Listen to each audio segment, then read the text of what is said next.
Hello guys, আশা করি তোমরা সবাই ভালো রয়েছো। আমি ভালো রয়েছি। চলে এসেছি আমি একটা মিনি ব্লগ নিয়ে। দেখতেই পেলে আগের দিন সারপ্রাইজলি কার্তিক দিয়েছে বৌদিরা, তাই আমিও রাতারাতির মধ্যে জোগাড় শুরু করে দিয়েছি। সব নিমন্ত্রণও করে ফেলেছিলাম, আর দেখতেই পাচ্ছ যেটুকুনি পেরেছি সেটুকুনি করেছি। তো সকালবেলা দুজনেই আমরা পুরো একদম নির্জলে উপোস ছিলাম। দুজনেই সব বাজার হাট করে এনেছিলাম। ব্রাহ্মণকে জিজ্ঞাসা করে ব্রাহ্মণও জোগাড় করেছিলাম।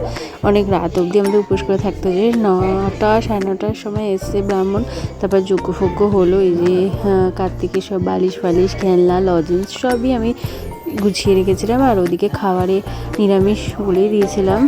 রান্নার লোককে পোলাও করেছিল, আর আলুর দম করেছিল, চাটনি, পাঁপড়, মিষ্টি, এগুলো তো ছিলই।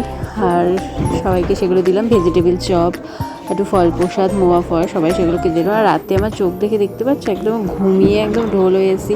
আর বাইরে দাঁড় ঘর দিয়েছিলাম। আমি তো ধোয়া নাইটি পরে